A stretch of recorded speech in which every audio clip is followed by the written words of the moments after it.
What's up, guys? We're at the mall. We're going to talk to people about heaven and hell, ask some questions. Let's go find some people. Hey guys, I'm Jordan. Hey, nice to meet you. Nice to meet you too. I have some questions for you. Do you guys believe in heaven and hell? Yeah, to an extent. I don't think it's like very black and white like people think, but I do believe like an afterlife of good or bad depending on like how you are in life, I guess. Okay. Yeah. What about you? I do, yeah. You do? Yeah. So, if we could just go with the hypothetical, hell is real. It's a pretty scary place, wouldn't you guys admit? Yeah. Yeah. I would want to be there. If you guys just had a guess, how many people on this planet would be going to hell? How many do you think would be going? A lot. A lot? Like a lot. Well, I mean, I guess, I don't know.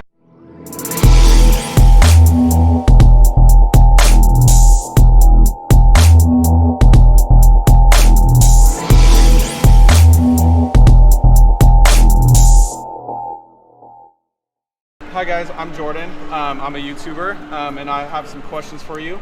Do you guys believe in heaven and hell? I'm not too sure about it, but I'm in the middle. What's up, man? I have a question for you. Do you believe in heaven and hell? Yes, I do. Hey guys, so do you guys believe in heaven and hell? To some extent. Sometimes I think it's like a computer where everything shuts off, life after that. Okay. Sometimes I do feel like there's maybe a heaven. I don't know so much of hell, but the heaven that people, think it is, like, I don't feel like it's that. I feel like it's just like peacefulness after you pass. You know? Okay. And I think some souls are like damned here, and that's my perspective on it. Okay. You want to go? I'm gonna have to say no, man. Do you believe in heaven and hell? Do I believe in heaven and hell? Definitely believe in heaven. So believe in heaven, maybe not hell? Where do you go if you don't believe in heaven? I guess some people believe hell, some people believe it's nothing. funny, my dad used to crack jokes about hell. So, and I go to church regularly on Sundays. Okay. Do I believe everything that's in the Bible? I don't know. It's written to make us follow a rule. But there is some creation. Did he create everything and anything? No, I'm not sure. But do I believe in heaven? Yeah, I believe in heaven. All right. I'm not sure I believe in heaven. Not sure about hell? Hey guys, so I have some questions for you. Do you guys believe in heaven and hell? I do. You do? You do too? Yes. So you guys can agree that hell's a pretty scary place? Yes. If I had to just ask you how many people on earth do you think are going to hell, how many people do you think that is? I mean, I don't know. A lot. There's like, I think A there's little. a lot. A lot. Like maybe like 60%, something like that, 50%. I think God would give anyone a chance, a second chance, as long as they're willing to do good. Like my beliefs, that's what I believe in.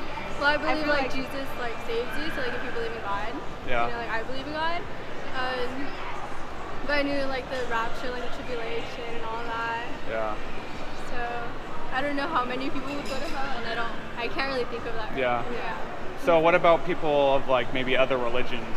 Do you think they go to hell or heaven or? I think that Jesus is the way.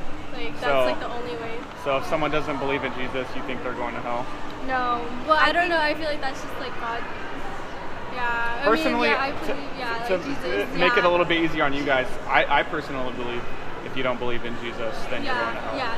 I think if you have love in yourself, then you can because I think the answer to everything is love, and well, Jesus is love, and God is love. Yeah. So. But yeah, I believe Jesus is the only way. Like there's Yeah. not all ways lead to heaven. Yeah. What kind of percentage do you think? There's a lot of bad people, but then think- God is forgiving, so. It depends on the stats because you go to heaven if you accept Jesus Christ into your heart. And so I don't know what the stats are and how many people are atheists or whatever or unaware. I don't know what the statistics are, but I also know because I've wondered this myself for like babies or anyone young that has passed away, but Oh yeah, because they haven't like accepted it. or the but, mentally ill Yeah. that don't, so God makes exceptions for those. But Yeah, I I don't feel know like the there's stats. exceptions. I feel like there's definitely like, right? Yeah. Yeah. Well, there's 7.2 billion people on the earth. Yeah, that's a lot. And there's a lot of nations, countries that are 99% Muslim or Yeah. Hindu or those things. So, other governments actually require their religion And so And basically, yeah. if you're a Christian, you're accepting persecution on yourself. So the amount of Christians in those nations are few, if any. And even Yeah. you guys can see in America, you know, we're a Christian nation, but man, if you look around, there's, if lucky, maybe 50% that are really Christian. Yeah. And so there's a lot of people going to hell. And for me, that's something that's really sad. So I want to create awareness for that. Well, let's play some hypotheticals. Like if hell were to exist, would that seem to be like a pretty scary reality that some of us might face? Only if you've done bad things to deserve to go there, then it would be scary. Yeah. If hell were like existed, how many people on the earth do you think would go to hell? Majority. Like 40%, is that what you said? Or 40% is 40%? a good, yeah. Is that sad that like 40% of the world would go to hell? I mean, there's 7.2 billion people on this earth. I mean, it's not sad because they put themselves in that position. Yeah. And it's sad how people can be like that. But we've all done bad things, right? I But, mean, other people have done worse than others. oh, okay. Hell seems like a pretty scary place, wouldn't you agree? Yep. Yeah. If you just had to guess and estimate, how many people on this planet do you think are going to hell? Unfortunately, sounds bad, but most likely most of them, because not a lot of them believe in Jesus Christ. Yeah. There's more people that believe in Jesus Christ but don't follow what is expected. So you think like maybe like 75% of the world's Yeah. going to hell? Yeah. Do you know how many people there are in the world? Not exactly. There's 7.2 billion people in this world. So if 75% of those people, that's billions of people going to hell for their entire life. It's pretty upsetting, wouldn't you say? So for someone, if you believe in hell, like what should you do about that?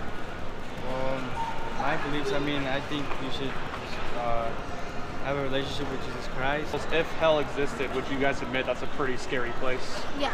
Yeah. Yeah. So if you just had to guess, if hell existed, how many people on the earth do you think would go to hell? A lot. Everyone.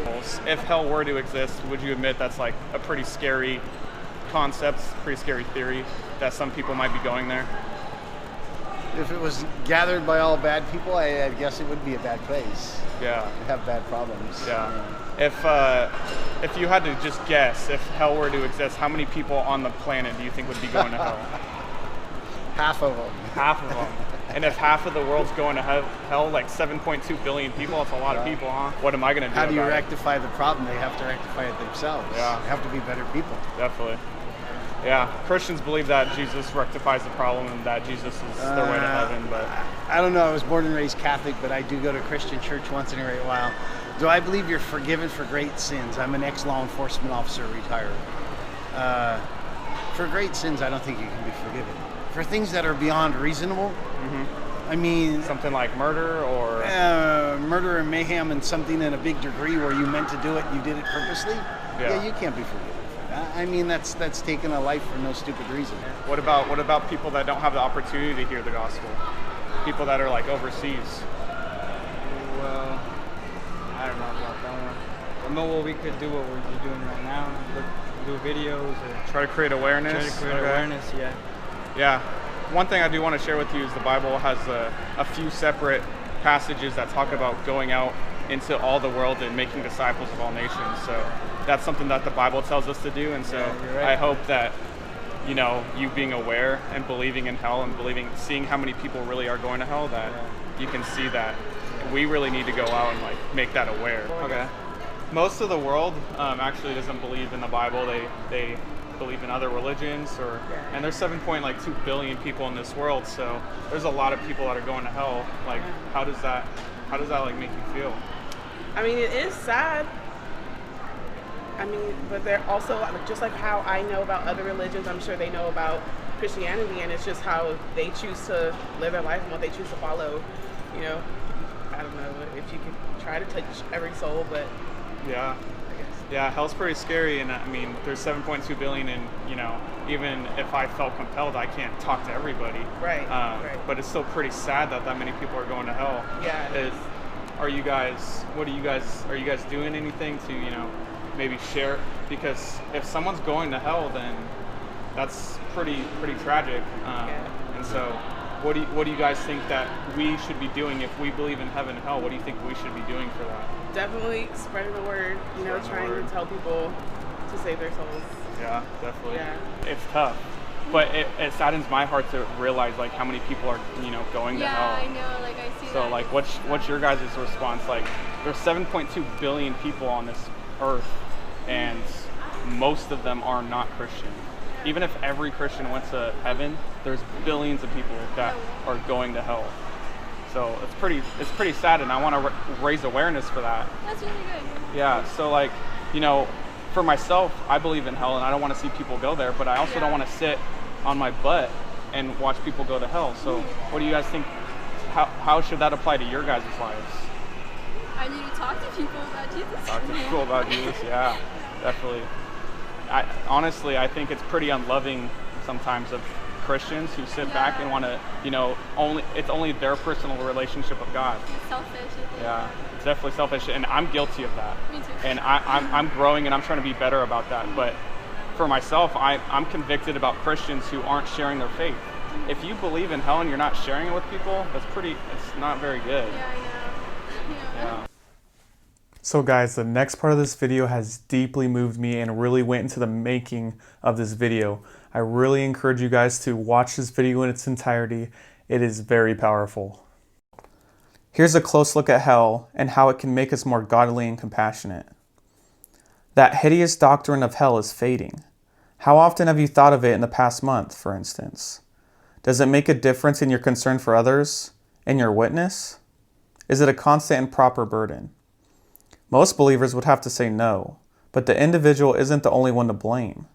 After all, the doctrine no longer gets its float in the church parade, it has become a museum piece at best stored in the shadows of a far corner. The reality of hell, however, demands we haul the monstrous thing out again and study it until it changes us. Ugly, garish, and familiar as it is, this doctrine will indeed have a daily, practical, and personal effect on every believer who comes to terms with its force. Our Lord's words on the subject are unnerving. In Luke 16, he tells us of a rich man who died and went to Hades. From that story, a few other revelatory facts, we can infer several characteristics of hell. First, it's a place of great physical pain. The rich man's initial remark concludes with his most precious concern: I am in agony in this flame. We do not make enough of this. We all have experienced pain in some degree. We know it can make some mockery of our life's goals and beauties, yet we do not seem to know pain as a hint of hell, a searing foretaste of what we will be spared from. God does not leave us with simply the mute fact of hell's physical pain. He tells us how real people will respond to that pain. Our Lord is not being macabre, he is simply telling us the truth. First, there will be weeping. Weeping is not something we can get a grip on, it is something that grips us. Recall how you were affected when you last heard someone weep. Remember how you were moved with compassion to want to protect and restore that person. The Lord wants us to know and consider what upsetting experience it is for a person in hell. Another response will be wailing. While weeping attracts our sympathy, wailing frightens and offends us.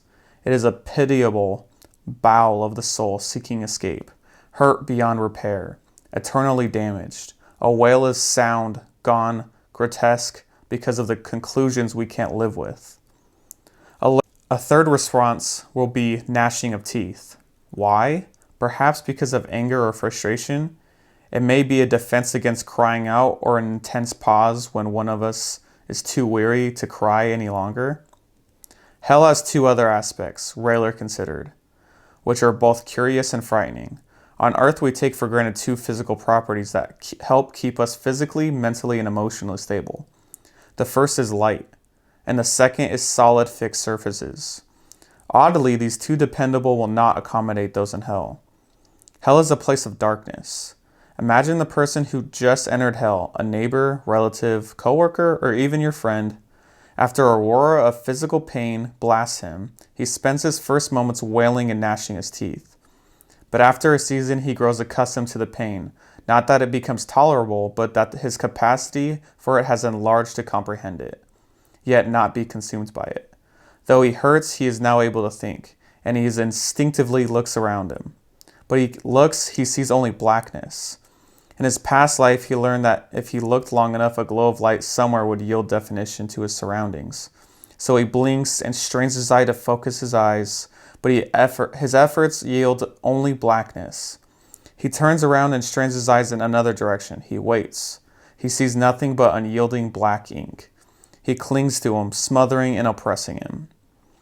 Realizing that the darkness is not only going to give way, he nervously begins to feel for something solid to get his bearings.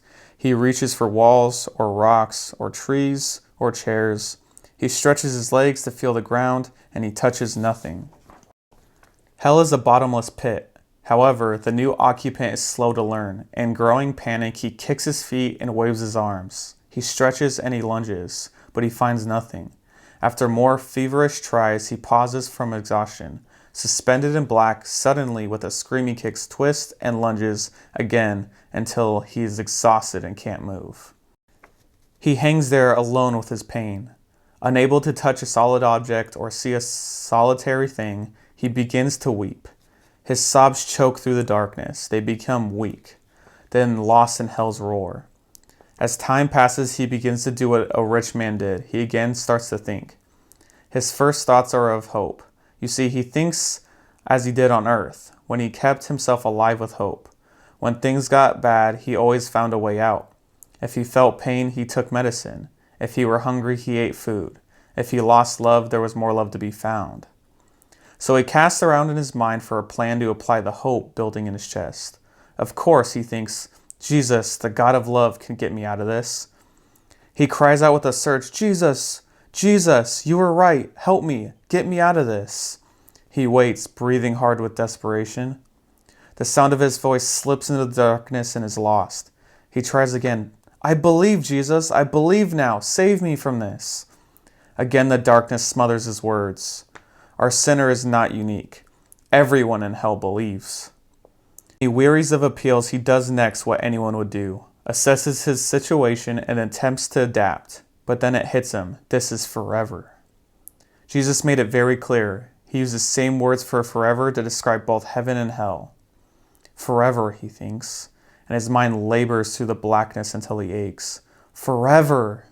He whispers in wonder. The idea deepens, widens, and towers over him.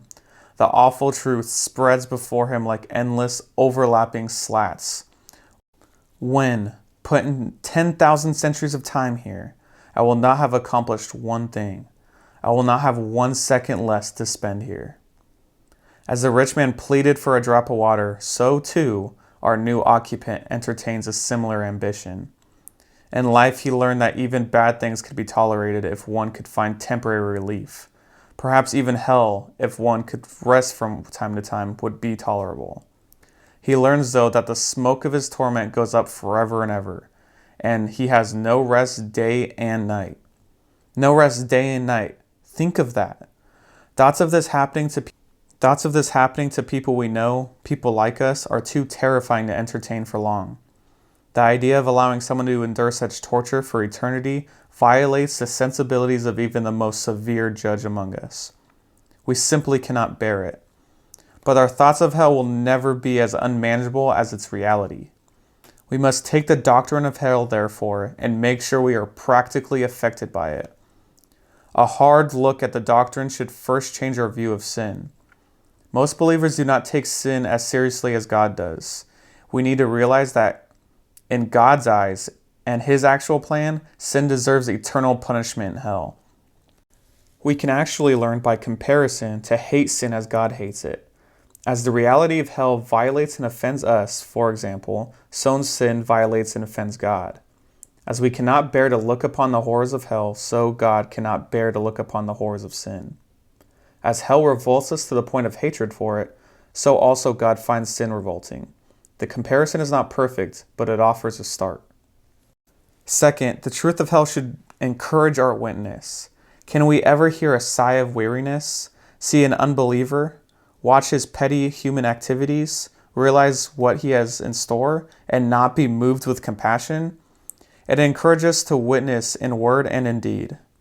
The hideous doctrine may grip our souls in dark terror and make us weep, but let us be sure it also prompts us to holiness and compassion.